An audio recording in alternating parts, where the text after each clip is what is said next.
So welcome back. For today's episode, we're going to take a different track again here and talk a little bit more about bridging communities, in particular, looking at how Indigenous people, both historically and now, have worked really well together with newcomers and with settlers from before. So I just wanted to maybe start out our conversation a little bit by going back a little bit to something that you had said earlier in an episode around how Indigenous people, and especially in particular women, I think you said, worked very early on really well with Ukrainian communities. But I think you've also told me a lot about great relationships between Indigenous communities and Chinese communities. And we've kind of wanted to build on that a little bit in some of our work in the inner city Edmonton. So can you talk a little bit about some of those relationships and the historical significance, and then we'll maybe bring it into today's context? You bet. When this city and this country were being settled, the people who came to settle or to work on the railroad, for example, lived in extreme poverty. And there was a real need to have relationships with other groups to stay alive. At the same time, what we were seeing was that there were a number of First Nations the land was literally taken from them, from around the city of Edmonton or other parts of the province. And people were displaced at the time when their traditional way of life was disappearing. And so relationships were formed with Indigenous people and other groups in the province. I talked about what I learned from Chinese and Indigenous elders about the relationship between the Chinese community and the Indigenous communities early on in the history of Edmonton, and how Indigenous people would catch sturgeon and then trade with Chinese community for food. And then the Chinese would make a glue out of the bones of the sturgeon and would trade with settlers who needed that for their home construction. We've seen in other areas of the province where the relationship between the Ukrainian community and Indigenous communities have historic ties. That Indigenous people taught Ukrainian, especially the women, about our medicines and how to use them. And Ukrainian women taught our women how to grow some crops and how to harvest them. And so there are a lot of those stories across the province of how our people have interacted with other groups of people. And that relationship has resulted in supporting each other, helping each other, and teaching each other. And I think there's a lot of lessons to be learned if we look at those relationships over time. So have there, I think you mentioned in an earlier episode too, about now there's a significant number of newcomer Ukrainians who have come here as a result of being displaced because of the war in Ukraine. Have those relationships, have we thought how the connection to the past and how they are now, has there been, in your understanding, has there been a renewal of some of those relationships? I don't think those relationships ever stopped. And we certainly see a lot of Indigenous people who are part Ukrainian. Yeah. And I think that as we've seen Ukrainian people come in the last couple of years, what I hear about is how people from Ukraine didn't know the relationship. And how coming here, and particularly, we call them cookum scarves, grandmother scarves, the scarves that were given by Ukrainian women to our women, and they're everywhere. You go to any cultural event, everybody's wearing them either on their head. Dancers tie them to their bodies. And I've heard lots of stories about how in the last couple of years, as Ukrainians have come over, they're a little surprised. And even more surprised when they learn about what those kukum scarves symbolize, that relationship, and how we helped each other. Do they recognize the pattern on the kukum scarves? Yeah. I've seen that. Yeah, that's interesting. Good.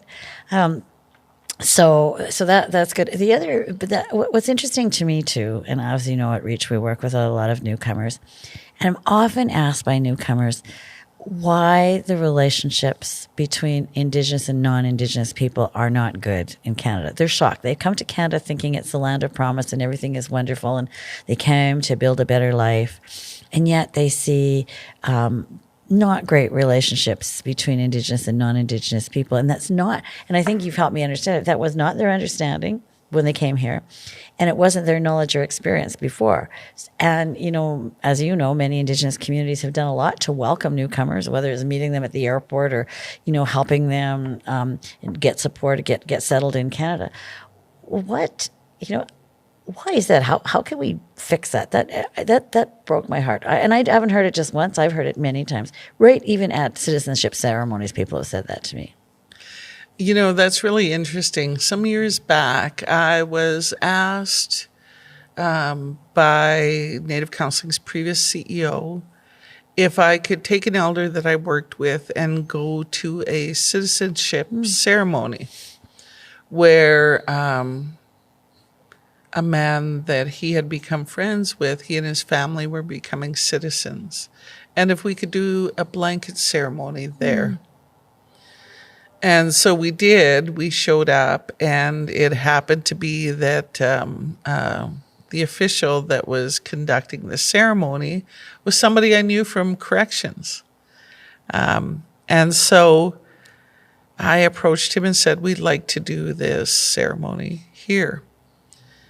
And he allowed us to do that and helped us to do that, to wrap this family with the love and support of the Indigenous community as symbolized by that blanket. And there was a real strong desire to continue to reach out to newcomers. So there was discussions about a blanket pin being given to newcomers, that there have been some of our Indigenous elected officials who take part in citizenship ceremonies. But I think we could do a lot more. And in Canada, we've done a really good job of selective storytelling when it comes to our history as it relates to Indigenous people. And as a nation, it's really hard for us to admit that we're not the shining example of kindness to other people, that we're not the shining example of democracy, that we've got our skeletons. But the thing about skeletons, they don't hold much power if you pull them out of the closet.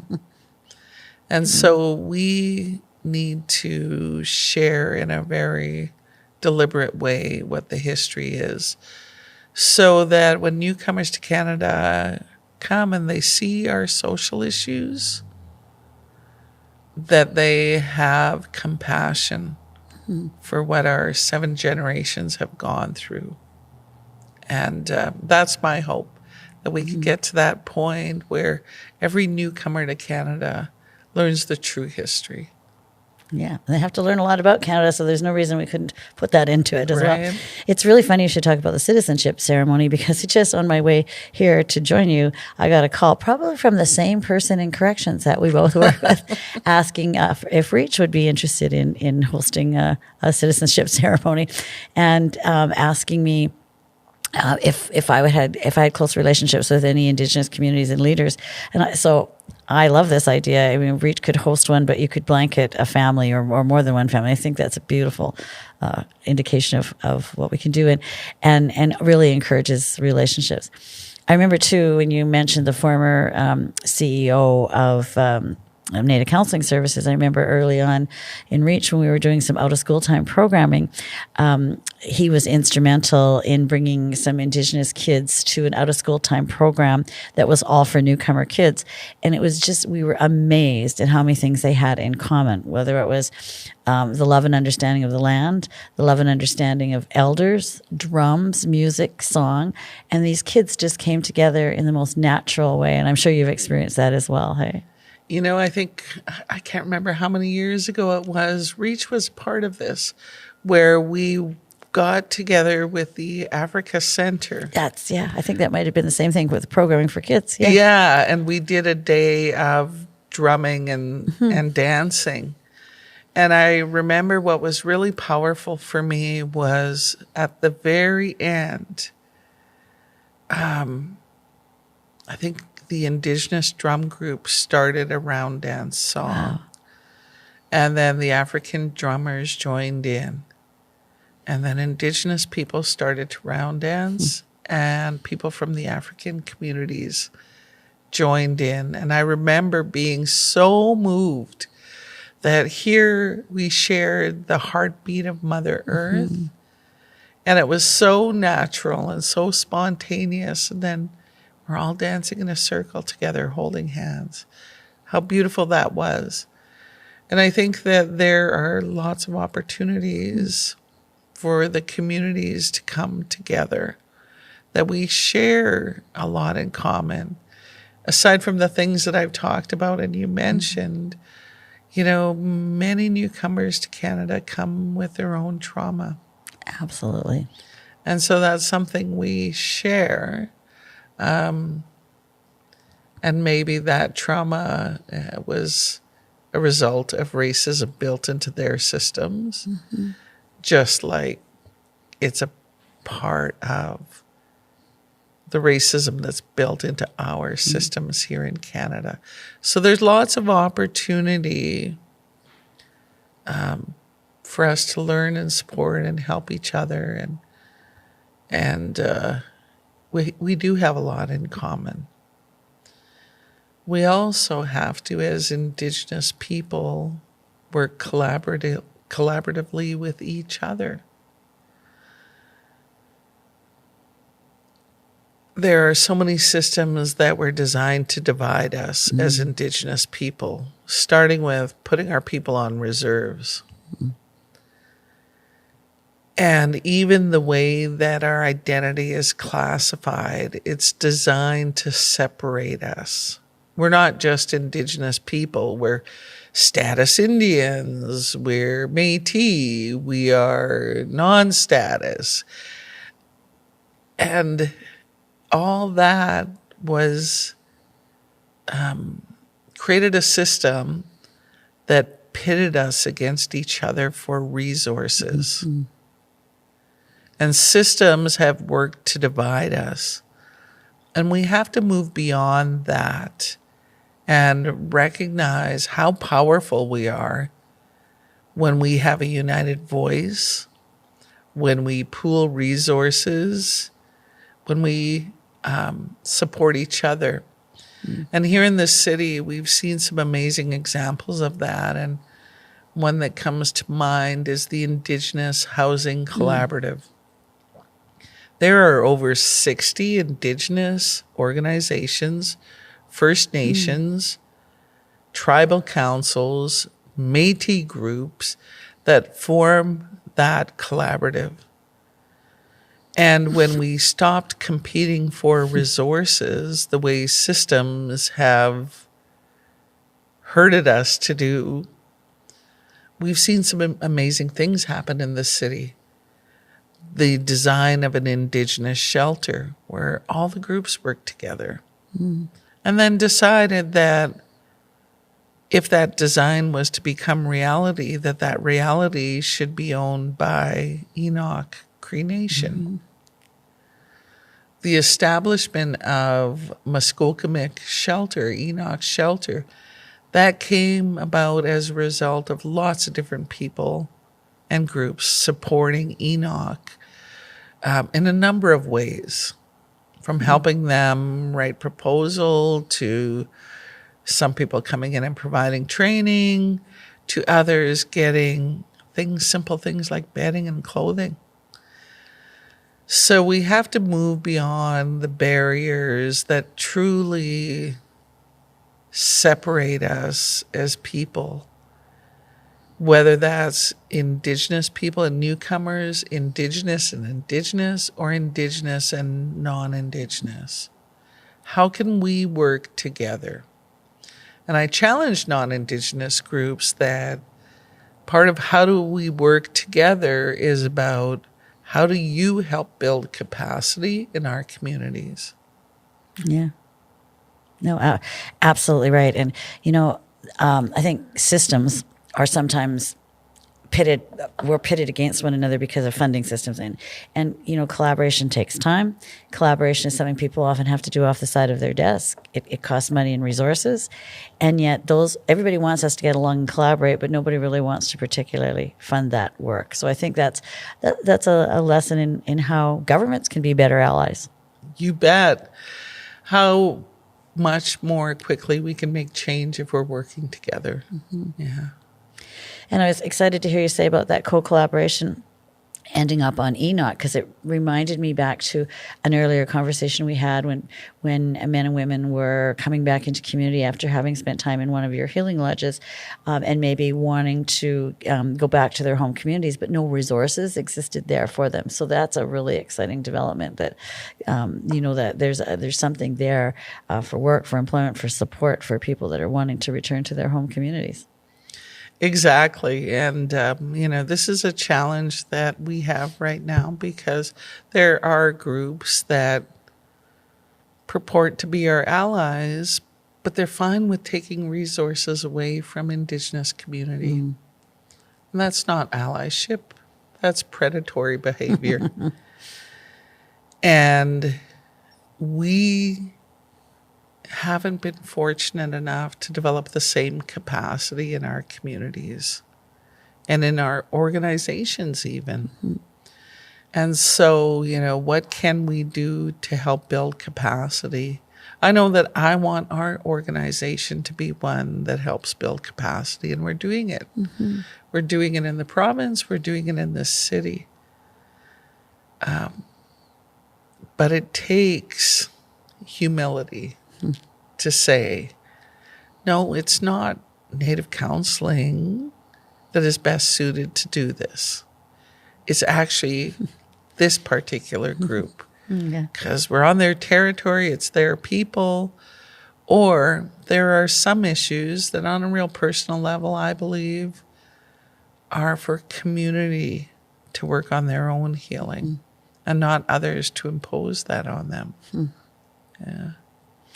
So do you have any good examples of where maybe your organization, or you've seen organizations, Indigenous organizations that have partnered really well with non-Indigenous organizations where trust was built? When you say sometimes it means instead of me doing it, I let you do it because you're closer to that, or however that might look. Can you think of any examples where it's been a really great partnership with a non-Indigenous ally who could move a program or a project forward? And how was the trust built, if you have an example of that?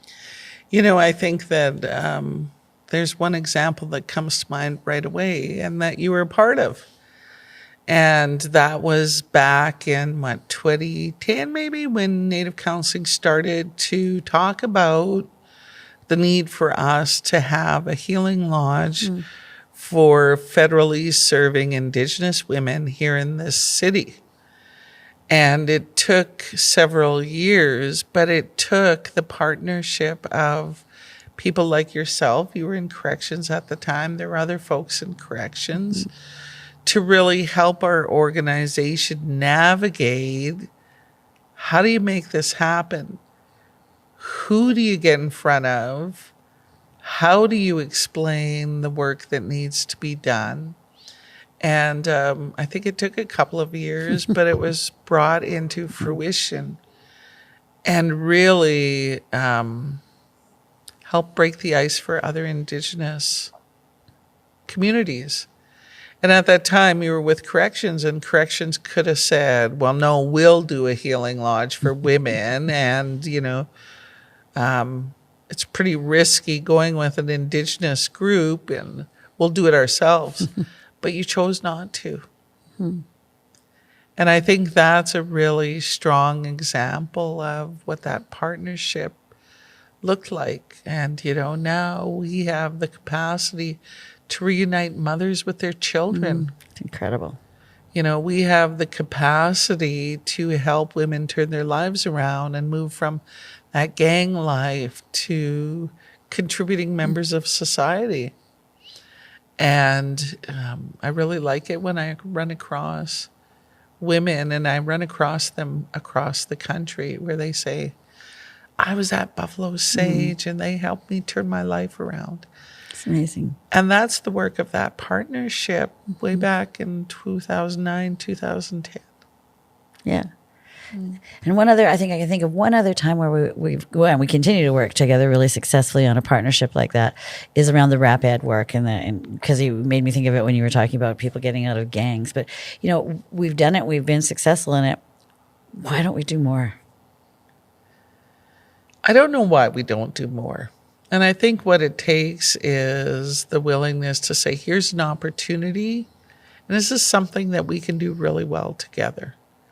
Yeah. And knowing what together looks like. What's my role as an Indigenous organization, and what's yours as a non-Indigenous? And how do those support each other without taking away from? And so maybe that's a question that we ask ourselves when opportunities come. Why can't we collaborate on this? Yeah, perfect. So this brings us, again, I can't believe how fast time goes when we're chatting. This brings us to the end of another series. But we are going to, in the next one, and we're going to finish it. I can't believe it's almost over, but we're going to talk about a path forward, kind of end on a really positive note when we're going to talk about hope and healing. And I think equally importantly, accountability, and what does that look like for an ally. So welcome back. We'll see you soon. See you soon.